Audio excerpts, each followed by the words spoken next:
자, 지금 뭐 최상병 특검이 지금 또 부결이 됐기 때문에 또다시 재부의를 하고 새로 하고 이제 또 청문회를 또 해야 되겠죠.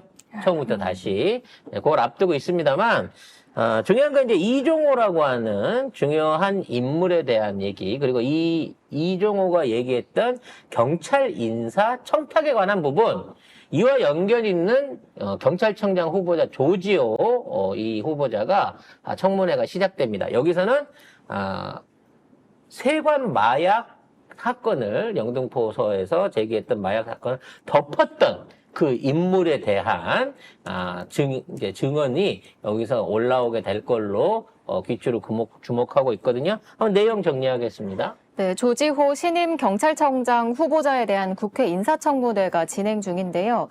인사청문회에는 경찰의 최상병 사건 수사와 세관 마약 수사 외압 의혹과 관련된 사람들이 증인과 참고인으로 다수 채택됐습니다. 특히 이종호가 증인으로 이제 출석을 하게 되는데 야당 의원들은 이종호가 최근 공개된 녹취에서 자신이 인사를 챙겨줬다는 취지로 조병로 경기 수원 남부경찰서장을 언급한 부분을 다룰 것으로 보입니다. 이게 이제 조지호라고 하는 분이 직접 조병로와 연관 있는 관계는 아닙니다만, 문제는 이런 사건에 대해서 어떻게 생각하고 어떻게 처리할 거냐 앞으로, 거기에 대한 걸 묻는 거거든요. 특히 중요한 거는 이번에 영등포에서 있었던 영등포가 수사를 했던 세관 마약, 세관은 마약 밀반입 협조 의혹에 관해 가지고 이걸 갖다가 뭉갰던 조 경무관이 있는 거고요. 이와 관련된 거 이제 고발했던 백혜령 경정이 있단 말이에요. 그렇죠. 백혜령. 예, 이분이 원래 영등포서에 있다가 이 건을 제기해서 화곡팔출소로 지금 강제로 전출됐구만. 전출이 되신 분이란 말이야. 이게 이분 입장에서는 지금 무슨 얘기를 해도 이제 눈에 들어오는 게 없어. 그래서 이와 관련된 거에 대한 실체적인 의혹을 본인 증언으로 들을 수 있다는 거죠. 즉 어떤 방식으로 당시 이종호가 밀어주려고 했던 조경무관이 와서 조병로가 와서 어떠한 방식으로 압박을 줬고 어떠한 방식으로 빼내주기를 바랬나, 누구를 빼내주기를 요구를 했나라는 것들을 정식으로 국민들이 들을 수 있는 기회가 생긴다는 겁니다. 근데 어차피 이분 입장에서는 사실 좌천성 인사를 당하신 거잖아요. 그렇죠. 수사하겠다고 그러니까 원칙대로 자기 업무를 열심히 하겠다고 했다가 좌천을 당한 거 아니에요? 더 심한 건 뭐냐면요, 이분이 이러한 내용을 검찰에다 알렸어요. 영장 쳐달라고, 수사해달라고 반려시켰어요, 검찰이. 이거는 경찰 하나의 문제가 아닙니다. 단순하게 얘를 통해 갖고 압박을 넣었다는 게 아니라 정식적인 절차를 거쳐 압박을 했어도 나는 이거 기소해야겠네요 라고 검사한테 올렸는데 검사마저 이걸 반려시켰다는 거죠. 배우에 더 큰 배우가 있다는 것이. 진짜 왜 이런 거 관련해서 영화나 드라마 보면은 막 정의에 불타가지고 원칙대로 하려는 사람한테 어차피 네가 해도 안 돼. 더 윗선이 있어라고 얘기하는 게 늘 나오잖아요. 늘 언제나 이번에 최상병 외압 사건도 그렇고 늘 실무자만 괴로워. 그러니까 근데 너무 답답한 게 그 윗선을 네가 못 쳐 이러면서 위쪽에서 계속 이 실무자를 찍어 누르는 게 제가 최근에 사실 너무 열받아 자꾸 그런 것만 찾아봐서 더 열받는 것 같아요. 예. 이렇게 되면 이렇게 파올라가다 보면 결국은 마약에 관련한 검사 내에 마약 안에 마약을 전담한 특수부가 있죠. 이번에 이태원 참사가 있었을 때도 그 마약 특수부 검사 두 사람이 거기에서 단속을 하기 위해서 기자들까지 전부 다 섭외를 해가지고 자 11시에 단속 들어갑니다 하다가 이게 터졌다라고 하는 확실한 제보가 있어요. 그래서 반드시 특검해야 됩니다. 그래서 그 사람들이 말하자면 대한민국 마약 수사를 다 전담하고 있는 거예요.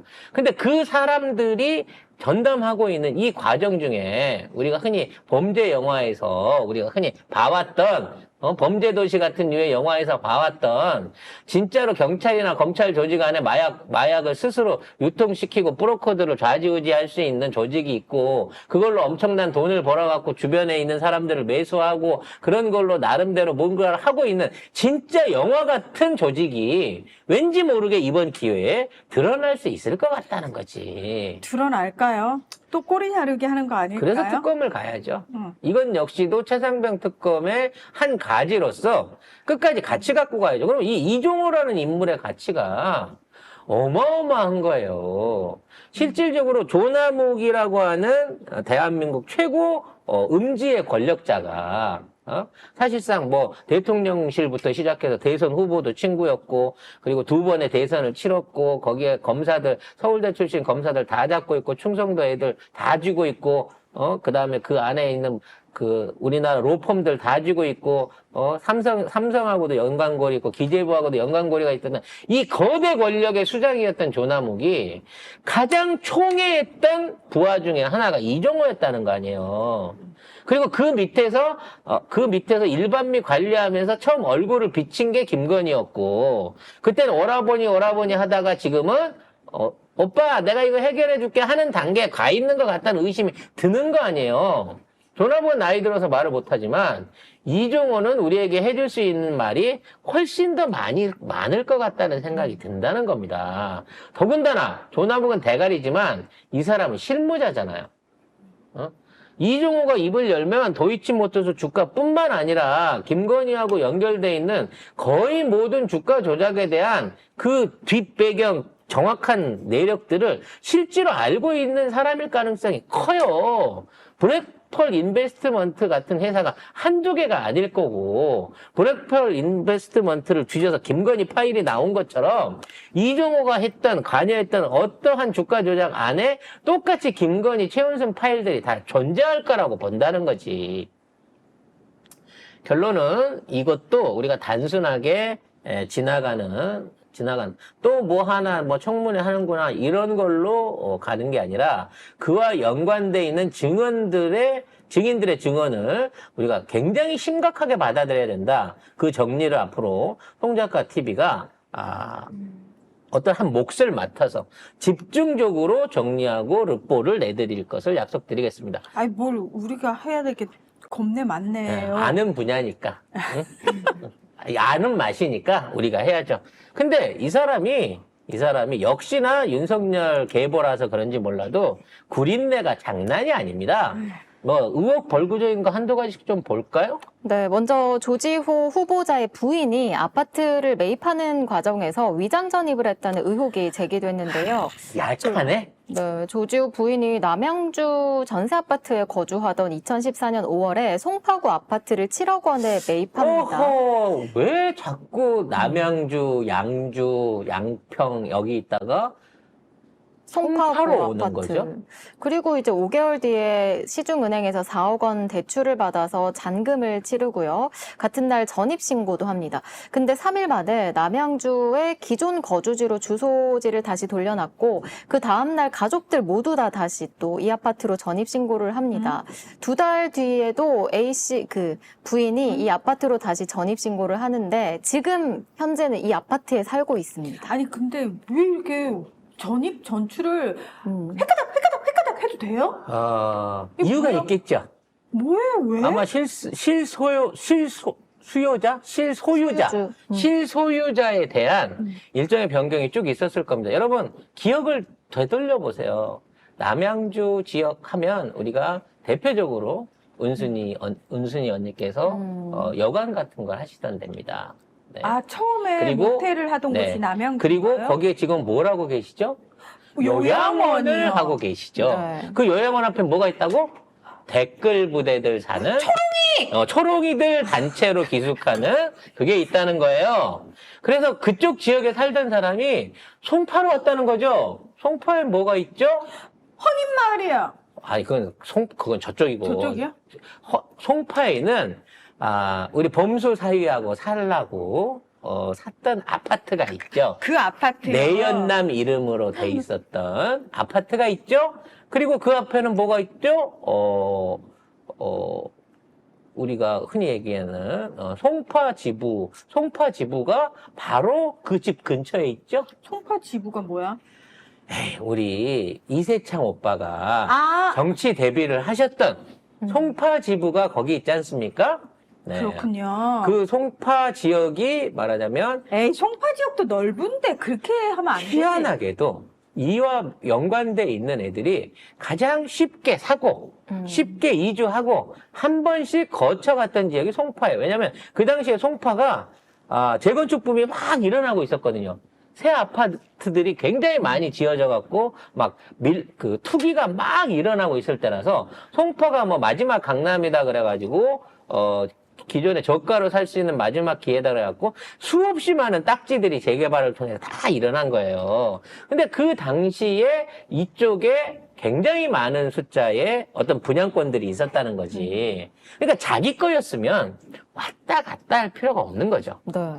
가장 대표적인 그거 아니에요? 지금 아크로비스타 3층도 그렇고 송파에 있는 아파트들도 그렇고 대부분 김건희 모녀가 사들였거나 나중에 뭐 본인들이 사들인 아파트들 보면 남의 명의에 있던 걸 받거나 남의 이름으로 계약돼 있던 것들을 나중에 대출을 일으켜갖고 인수하거나 이런 방식으로 해서 살잖아. 아크로비스타 3층도 그랬고 송파에 있는 아파트도 그렇고 이런 류들이 딱 보인다는 거지.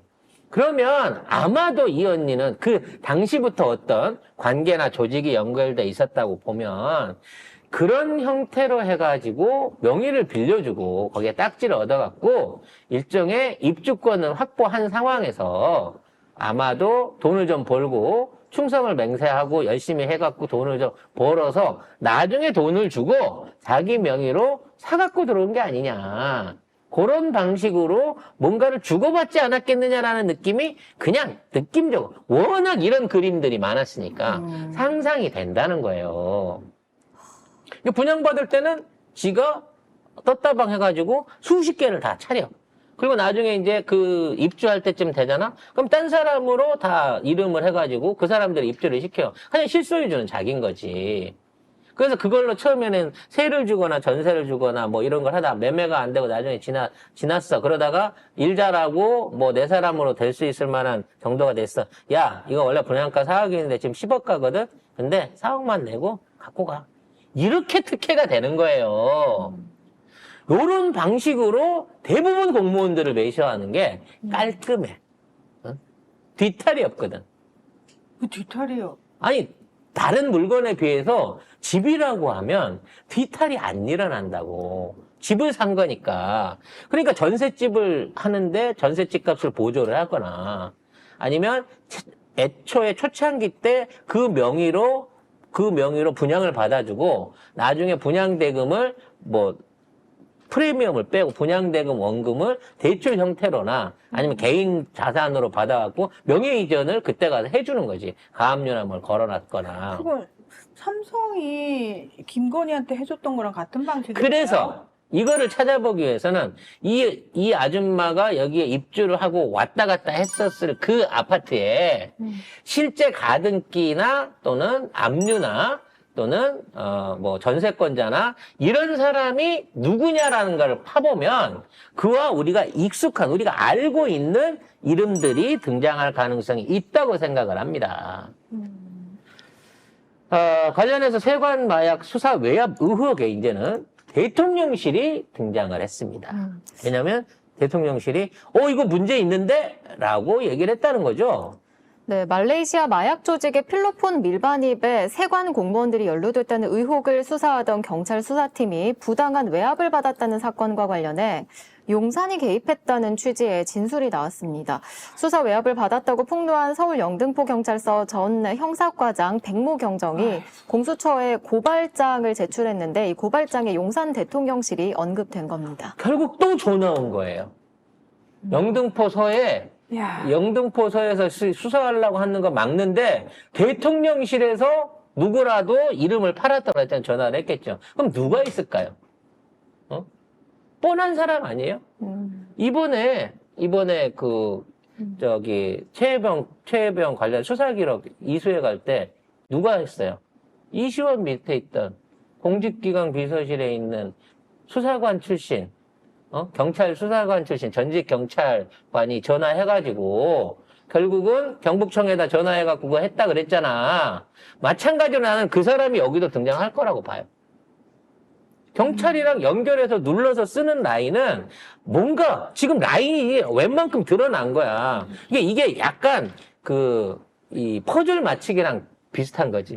옛날에는 그림이 너무 띄엄띄엄 있었고 잘 몰랐는데 하나하나씩 요소의 인물들이 등장하게 되면 야, 요때쯤에 이놈이 나오겠구나. 여지없이 나올 거라니까.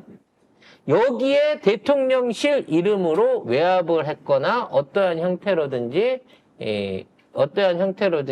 작용을 한 사람이 있었다라고 하면 그와 관련한 거를 했을 사람은 당연히 건의도 알고 있는 또는 건의를 통해서 내려온 압력일 가능성이 있다는 거지. 모든 비리는 이제 건의를 통한다는 거예요.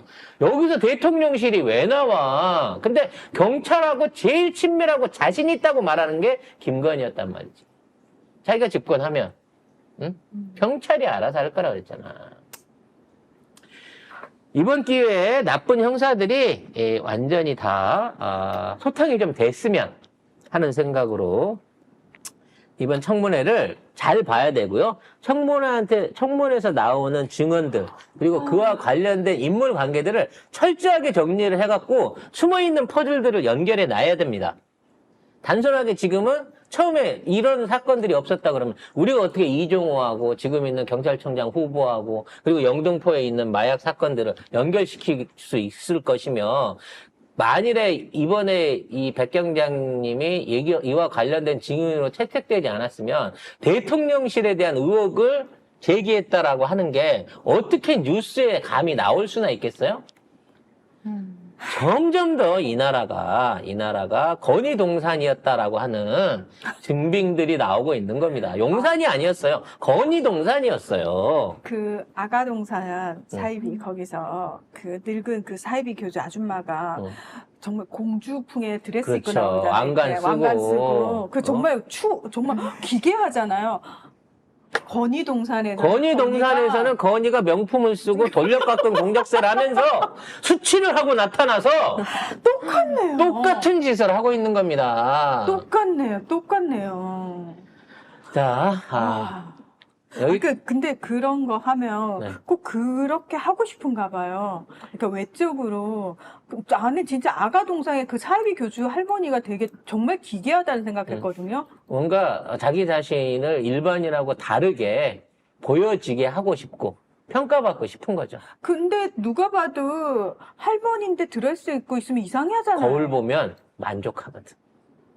거울아 세상에서 누가 제일 우아하니 그럼 너라고 이렇게 거울을 가르치면 거울이 자기를 찔러주거든요. 아마 건의도 그런 데에 빠져 있는 거예요. 그러니까 특장템을 안 놓치는 게 그런 거지.